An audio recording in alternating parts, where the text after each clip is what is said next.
Welcome, everyone. So glad that you are here and joining me. I'm so excited because today we get to feature one of the tutors that is inside of our Jumpstart Your Online Tutoring Business Masterclass. And she just recently started her business and is already getting students. So keep watching so that you guys can learn more.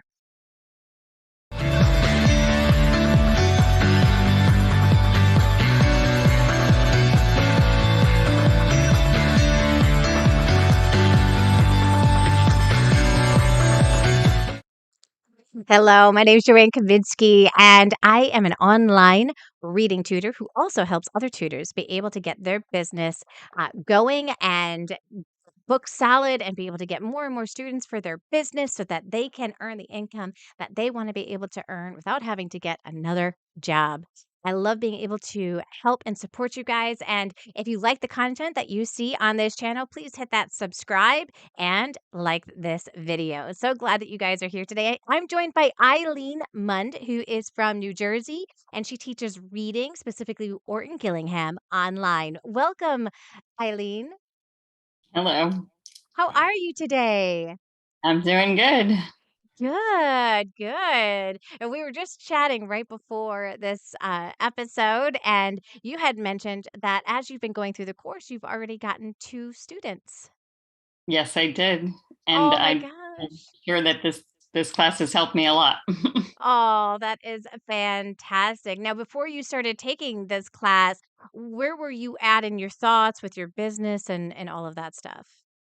I was in the very, very, very, very early stages. It was more of a thought. Okay. Or Thought I and a mean, hope. yeah, I had gotten like the LLC and I had gotten, I think, the website. So I did like baby steps, but I fully didn't get started probably till September. Okay, fantastic. That's awesome. And then you also had left to go on a vacation as well, didn't you? Yes, I You went to did. Costa Rica, correct. Costa Rica. So Yes. amazing. So amazing. I'm so jealous. And and I remember you like reaching out to me and be like, "Hey, like I've got this 1 week where I'm going to be going to Costa Rica. Well, you think I'll still be able to be able to stick in there and hang in?" I'm like, "Yeah, absolutely you can. It's just, take that week for you to do what you need to do and you can catch up when you get back." And that's what you've done. So you just got started really just this September. And Correct.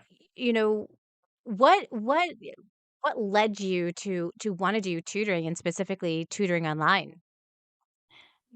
It's actually, I want to say like 10 years ago, I had a random thought, and probably around the time you got started, I was like, oh, I wonder if there'll be a day when we can just teach from home. Like that was just like this fantasy at the time. And I'm like, I guess the technology's getting up there, with like, you know, all the, our iPhones and all of that. And I was just like, oh, that would just be amazing. And Yeah. then, I like COVID hit, and obviously I was like, oh yay, everybody's going to know about online now and how useful it can be, and I'm sure it's possible. And then Yeah. yeah, so I'm just like super excited to like be doing it. So I let me try and think. I'm losing my train of thought. But I guess it was May last year when I finally was like trying to decide, what do I want to do next? What do I want to do next? And it just kept that little bird in your back of your head saying, all you want to do is teach reading. All you want to do is be a reading tutor or work one-on-one with kids, so you're not like trying to teach five different things at the same time. I was a special ed teacher, so it's just like juggling was my skill. Wasn't Yes. actually being good at teaching, it was juggling. Yes. So And now to be able yeah. to do it one-on-one and cater each lesson specifically to that student is ideal. Yeah. And did you find too like, because you had a lot of the special ed kids, did you have a lot of behavior problems as well that you're juggling with trying to get them to teach the curriculum? Yes, that was actually most of my day. Yeah. Yeah. And which stinks because it's like that's it when the kids are one-on-one, they actually can pick up quite quickly and you have less of those behaviors that are being seen. It's like inside of the group setting, it's almost like, let's take all the kids that have some behavior issues, let's put them all together. And now we're going to give one teacher the ability to teach them all at the same time. Which, like, how much can you teach? Like, it's like you're being set up for failure, Oh you my God, know? tell me about it. Yeah, I won't even discuss my class from last year. It was a great class to end on because it was like, okay, this doesn't work. It doesn't. It's like the system sets us up for failure. Like, that's what it kind of feels like, and if It you're does. really good with those kids that are troubled kids, that's all you get, like, put into your classroom, or just the kids that are Oh pro. yeah, that was my job before this last one. It was like, oh, she can handle it. Give her 10, give her 12. It's fine. Yeah, let's just put them all in her class and, like, She go won't with it, and complain. I know, and they don't realize, like, how that ends up stressing teachers out. It's like, "You know what? Can I have 1 year where it's easy and I don't have all these behavior problems?" Like, Yeah, never mind the seriously. space they give you or the supplies they don't give you. Right, right. Like all these elements, yeah, to set us I up know. for not success. I know, and then on top of that, we put in so much of our own money into it, and you never get reimbursed for any of that money that you put into it. I think having your own business is such a beautiful place to go because w you can at least write them off as a deduction from the total amount that you get Yes. paid, right? And so when you pay taxes, now you're paying taxes fairly versus on everything. Like, when you're in the classroom teacher your classroom teacher, you get $200, I think, of, like, deductions, and Yeah, that's it. that's it. That's about Now it. Yep. now you have as many deductions as you need that will, supply your business. You don't have to really get permission from the principal in order to grab the things that you need. Yeah, maybe my husband sometimes, but that's about it. Or myself. I'm trying to be like frugal, I'm like, okay, but I really want to try this program, or I really want that program. I'm like, it's like almost like a shopping spree. I'm like, oh, I have my own business. I have to try it. I have to get it. Like I'm trying so many things. I'm like, do I need it for a year or just a month? Because they all have different prices for a month or a year. And I'm like, oh, I know I'm going to use it, like Canva. I know you're a big fan of Canva. I love, love, Mm. love, love Canva. It's so Yes. great. It is so great, and there are some tools that you realize you need right away. There are some tools we have to hold back on and say, "As soon Mhm. as I get more students, now I can add those different tools in, because I know that I have the funds coming in to be able to support this Oh purchase," yeah, and that was those a big kinds of thing over things. the summer. True. Yeah. Yeah, Like for in summer, I'm sure. like, I don't have any students. I really don't have any rationale to like have this, that, or the other thing. But Right, now I have this exactly. one student who's younger, and so he needs a more interactive platform. So I started using Koala Go, Oh, and good. I think it's definitely helped a lot. Oh, that's fantastic. Yes, Yeah. and there's so many Orton Gillingham teachers that just love Koala and being able to utilize that Mhm. resource, and it's totally worth it, like, when you find that resource. For me, I know right out of the gate, one of those big purchases was, learning A to Z, because Oh, I learning love A to that too. Z has all of the books that I need online. I don't have to sit there and recreate all of my books that I have. I can just pull them on up when I need them, and, I Yeah. absolutely that just becomes like a no-brainer of a tool that pays for itself, and it's so cheap compared to, other resources and tools Oh, much. that. Yeah, you don't have to. Yeah, it's just a one fee and you're done. Yeah, can you imagine if I had to buy each of those books, like, one on one, how I much that know, would right? cost? Oh my gosh, that would be insane. You end up, like, Yeah. paying, like, what sometimes now the ebooks are even more expensive than the online books, so it'd be, like, $12 for your ebook versus the physical book is $6. I'm like, Yeah. Really? What's really? happening here? Like Exactly. a That's reversal. exactly that's exactly what that's where my brain goes, like, "Really? Like, you really have to charge more for the digital version?" I'm pretty sure that you don't need any of the paper or the product or any of that or the shipping or any of that kinda stuff, so I'm pretty sure you Yeah. could offer it, but, if it's a demand, if people are looking Yeah, more for the yeah, now ebooks. there's a reversal. It used to be like nobody wanted the ebook, and now it's like that's all everybody wants. Mhm, mhm, which is great. I love that there if there are certain ebooks that I want to be able to use with my students, I can. I just purchase it, and then I have it inside of my library, and I can pull it up whenever I want to with my students. So there's the beauty of all of that kind of stuff. What did you when you got started, like this summer, as you were starting to think about really growing this business, what were your thoughts about joining the Jumpstart program? Good question. Well, yeah, as you know, it was like the week up to it that I was emailing you, Yeah. like literally, and I didn't even realize it was starting like the next week when I had initially emailed you about it. And so I was like, okay, so basically this is what went through my head that was like, I guess a selling point was, do I want to have my business started by September? Or do I want it started by like December? And I'm like, Right. well, everybody's going to be wanting a tutor come September, October, not December. So I Right. was like, oh, well, you know what? Because I did the math. I was like, okay, 10 weeks from now will be, October, or 10 weeks from like, I guess when your next group, class starts, it would be like December or something. And I was just like, okay, that is not logical, Right, like right, right. at all.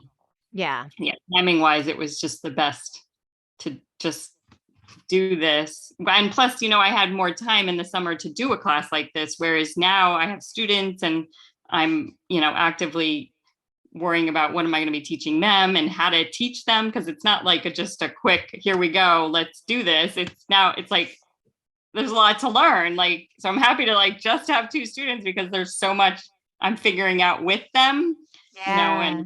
and learning how to teach them best. And I don't Mhm. have, the class is winding down, so it's good. Yeah. It is, which is fantastic. So tell me, um, how did your students end up finding you? Facebook, one of them, Nice. actually both of them. Yeah, Facebook. hmm Fantastic. And where specifically on Facebook? Because there's so many different parts. I I actually am not 100% sure where one of them found me, but like on a group, like a Okay. dyslexia group. Uh-huh. But I don't even know if I don't know exactly how she found me on there. I just know that's most likely where she found me because we're both on that group. Sure. Um, and she was super like needing somebody who was certified in Oregon Gillingham. So she somehow found me. She like researched and found me. um, Oh.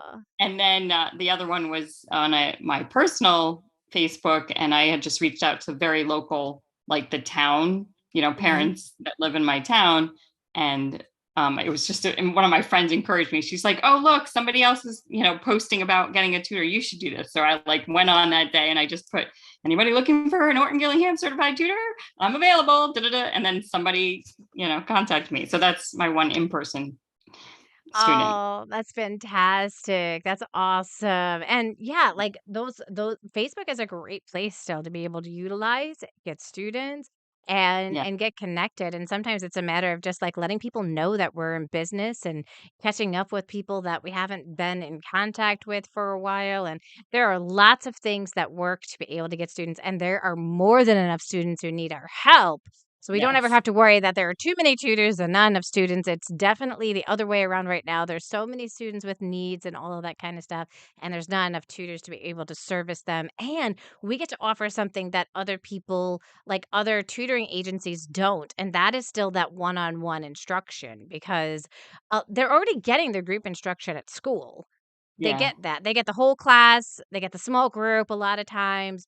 But there isn't any way that schools can afford to have one-on-one instruction. Most schools are like, "Hey, look, we have so many kids that are struggling. There isn't that's not in the budget to do one-on-one.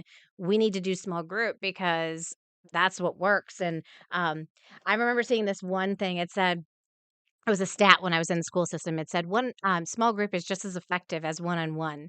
And I thought, "Oh, well, Mm-mm. that's great. That's awesome. Like, I should totally do that." And I just, like, believed it until I did one-on-one instruction. And I And then was you saw a like, huge difference. "No." Like, okay, so are they looking at I was like, "Are they looking at this from the point of view that I'm teaching a curriculum from beginning to end, and if I do that with a small group versus one-on-one, it's gonna be just as effective?"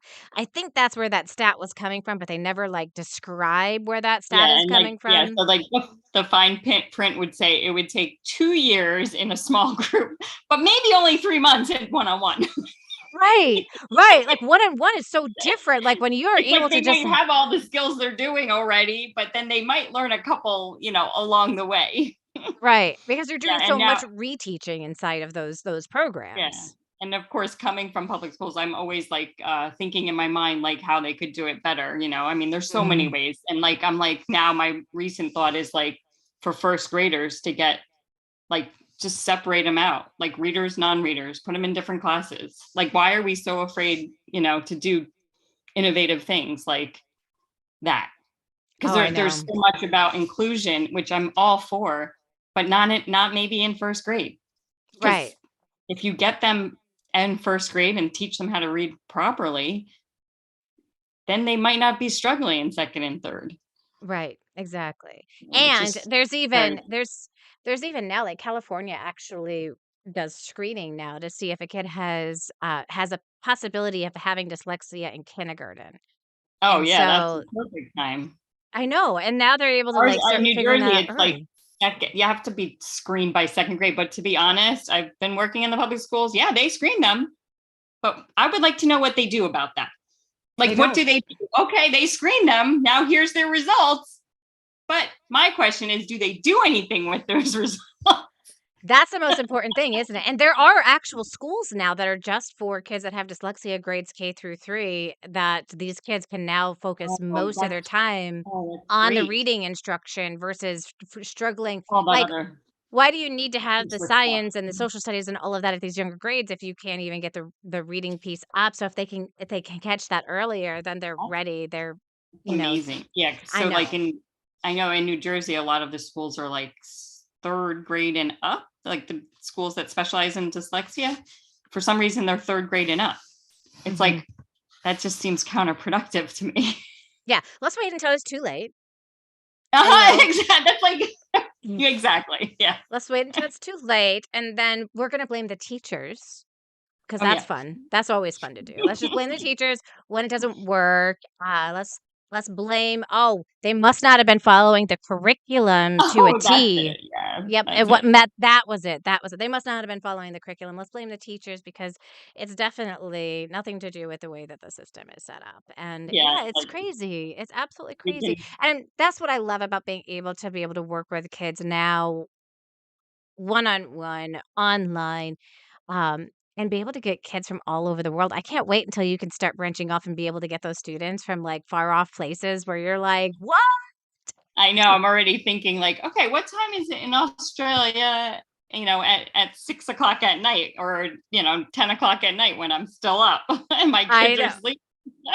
I know. That's it. You know what's crazy is the time zone because I do remember I actually would It's like work on the Friday big, nights with a family and it would be Saturday morning for them. yes, yep, that would be Australia. And I was 'Cause like, I have like "Wow." a couple of connections there that I've been in communication with, and I'm like always trying to do the math, and I'm like, oh, so good morning, and meanwhile it's nighttime here. I'm like, good morning. Yeah, yeah. Her day hasn't even started yet, and here we are, like my day's done. Yeah. "Good day, mate. Good day, mate." Oh Yeah. my gosh. There you go. Joanne, I had this one little girl, she was so cute, she always called me Joanne, Oh, I Joanne, love and I'm it. like, "Oh, my sweetheart, you're just the best, I love you." Um, but yeah, Yeah. it's so fun to just have that opportunity to be able to reach out and do it. So where do you see yourself now in the next 5 years with your tutoring business? That's a good question. I'm just thinking like 1 year at a time here. Yeah, I mean, 5 years, obviously, I'd be fully booked, but I hope to be fully booked well before then. But I would like to do more than just tutoring. I would probably want to be like a parent coach. Like that's where it's Mhm. offering parent education, that kind of stuff also with like regarding dyslexia and what is Orrin Gillingham and why would my kid need that opposed to like other reading strategies, like what are the Mhm. benefits, and it's Mhm. true, no, not every kid needs Orrin Gillingham, and they're different versions of dyslexia, so Oh, I know. it it's more like what's a good fit for your kid, and that's also the difficulty with schools is it's one way or no way. It's like so like I love that now I can just like cater my instruction to the child Mhm. 100%. 100%. And each Mhm. child, and you can take a look at all their different learning styles and differences as well, because they, you know, kids that even who have dyslexia, they don't come with just dyslexia. Oh, Like, yeah. if No, dyslexia were it's just it, you've just got part of you've it. you've got the range, right? You've got, Mhm. the total, like, mild to severe dyslexia, but then Correct. you have ADHD, you have, Yep. I think it's at processing, this point it's the 75%. I auditory think I listening see processing issues the that come phonemic attached awareness. with it. Yeah, it just Yep. there's so many different aspects, and some kids, they really struggle with the vocabulary. Some kids, they don't struggle with the vocabulary, right, when it comes to the Oh, yeah. dyslexia. You got Yeah, kids who, my like, they have no comprehension issues, whatever, they make so many mistakes, and you're like, "How did you just do that? Like, how? How did you get every question right when you made that many mistakes?" And then you got other kids that, like, they can make, like, 2 or 3 mistakes, and, there's no comprehension whatsoever there. And you're like, yeah, right. You're like, "Whoa, what just what happened? What do you mean?" Yeah, yeah. my favorite student was a student with, like, a super high IQ and dyslexic, and I was so determined to teach him, and this was before I was certified, but I was like, "I'm gonna figure this out," and he Mhm. sure enough learned to read. It can happen. Luckily, I had a very, very, very small group with him. It was 2 Yes. kids, so it worked. Yeah. Yeah, sizes matter. Class sizes matter when you have good teachers. Class sizes don't matter if you don't have a good teacher. You Well, there know? you go. That is very Right. true. Like, it's not like the only factor, right? You still have to have a good teacher, and what I love today is that we Yeah. can now keep taking our skills to the next level, to the next level, to the next level. We can continue to be like, "You know what? Yes. Now I know I need this training. I don't have to get approval for this training. Oh, I I could just know. It's so go for great. this training," right? And just Yeah, I have to do get, like, recertified, so, like, this summer, I was, like, focused on the phonemic awareness. I'm like, I really try to avoid that because 'cause I'm, like, not really super, like, sure what or how to do it, because it's just a very small part of our lesson, but I'm like, "I'm just gonna take all these classes on it so I can feel a little more confident about it, Oh, because that's so it's good for so you. important. Like, we Yes. don't realize how important hearing those sounds are. I mean, my son had tubes. So not only did he have dyslexia, ADHD, he also had a hearing impairment. So it's like a Yes. triple whammy. Yep, yep. And they all come with, like, something like that. It's like this and you gotta figure out, like, "Okay, what's your formula? What are we dealing with here?" And Yeah. now And now you can go at it. the best was like the school was like, well, let's see how he does once he can hear. I'm like, okay, that's great and that's fine. But I'm telling you, he has dyslexia. Like I finally accepted that I have it, like, I don't know, 5, 10 years before this. And Mhm. I was like, yeah, it's hereditary. And some people don't Right. even realize that, but It is it is. definitely hereditary, and lots of people, um, pass it on. I've got a little boy right now, he's in 1st grade, and his brother has dyslexia, has already been identified, and we've been working on the simplest things with phonemic Mhm. awareness and blending sounds and Yep. phonics, and he knows every single sound of the letter. His mom has worked on it probably, like, for the last 3 years, so he knows all of the sounds, and he knows Yep. all the letter names, but he doesn't know the difference between what is a letter name and what is a sound. Oh no. So, like, he knows the sounds, like, if you say, Like the "What is the little things. sound?" He might tell you that it's the letter T, or he might say t so when he's reading, he might not say the sound, he might say See. T-A, and you're like, "Oh, Lord, we Oh really gotta get no. down," like, you know what they all are, like, you associate the right name and the right sound with the right letter, so that's good. Yeah. But you don't understand the difference between sound and name of the letter. So it's like, sometimes it's like, you can't break it down that much sometimes when you're teaching, like, a full group of kids who they already have that skill, right? And they Oh already yeah, know no, you that. can't. How much You're time already can you on to spend? like long vowels and like especially 1st grade. Yeah, they're already doing like long vowel teams and they're not blending 3 sounds anymore, Mhm. which Yeah. is what it needs. Yeah.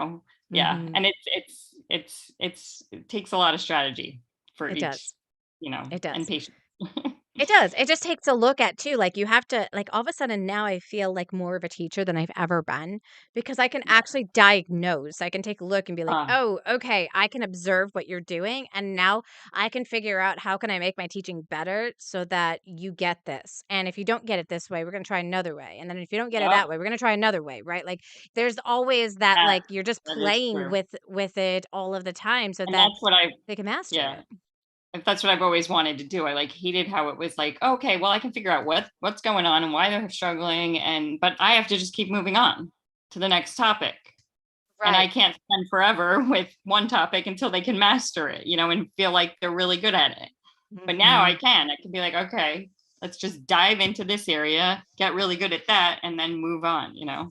Yeah. So Zone of proximal development just disappears when you step into the classroom. It's like it doesn't even exist at stop all thinking. whatsoever. You got it in school. Like we learned what zone of proximal development was in our psychology classes, and they talked about how important that was. But you step into the classroom, the most important thing is that curriculum. Yep. And are you staying on And then, pace? Are you where you need to be, or are you getting behind? And it's like, aren't the students the ones that are supposed to be determining what I need to teach next versus the other way around? Like, yes, I yeah, understand everything needs to be taught in explicit order so that the kids, who don't want to teach skills that are beyond their level, but at the right. same time, we need to know this stuff. Like, I think the biggest key to success with kids being able to read better is teacher professional development, and I think teachers having the choice over what that looks like, instead of being Mhm. told what it will look like, because they're choosing it, is going to make the biggest impact at the end of the day, Yeah, because they know definitely. what they need. Like, I know what I need as a learner. Almost I like a know what I coach. need to learn next, right? Like, I know what I need to learn Right. next. So then I Right. need to be given the opportunities to be able to learn that versus being told, "No, this is what you need to learn right now. Here you go. Oh yeah, Here, no, this is that's what you need." that's all they ever do is tell you what you need to learn. Right. Oh, when then they're gonna change the curriculum on us too. Oh my god, every 3 years, for sure. Or Every the 3 book, years. everything. And you get to go Yeah, from one spectrum the to the best other.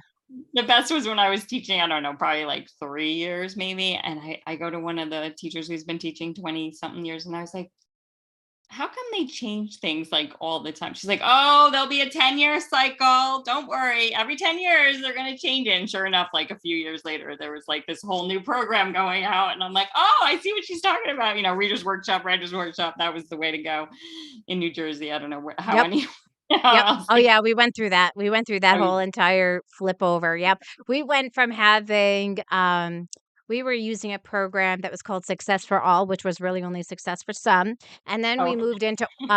we moved on into the open court reading program, which is all textbook based.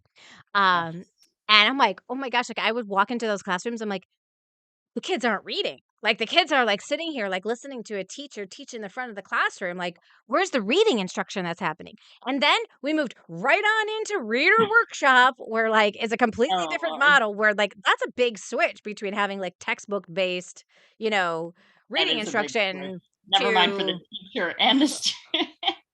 It's like, "Oh, wait, now I have to read it? You're not gonna read to us?"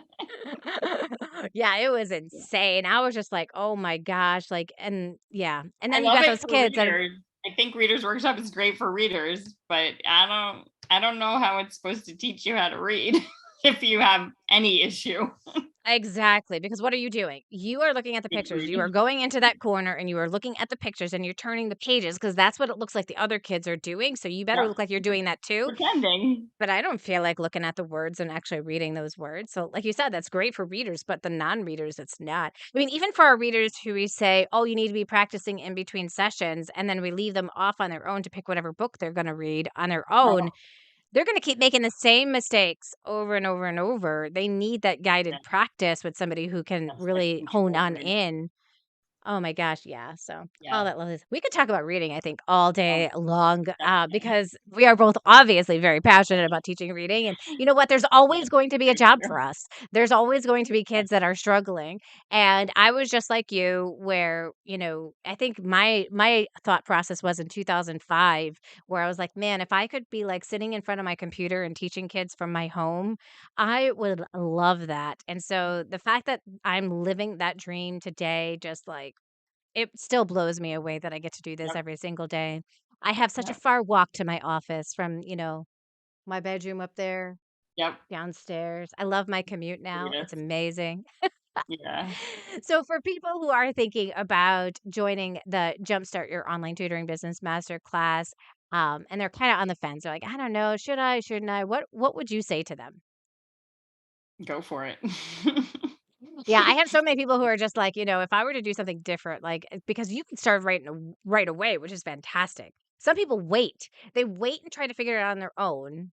And then they make all the same mistakes that all of us beginning tutors make in the beginning, and they have to go through that long cycle and that long process. So I'm so excited you were able to jump on in and join us right away and be able to get two students right out of the gate because, sometimes, there's some programs where they'll promise you'll get 100 students in a month. And I think, I can't even handle okay, 100 students. I don't even want to handle 100 students. Like, My I goal is want 20.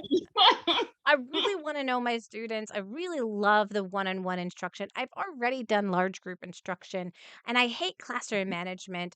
With one-on-one, I don't have to deal with the classroom management. We just get to do our thing, and I get to, like, feel it out, hear it out, what's going on, be able to guide them, instruct them. Like, that's my sweet spot. That's what I love. So, kudos to you guys who you're able to take on small groups online and do that. Like, I think that's amazing. It definitely will make you more money for Yeah, sure.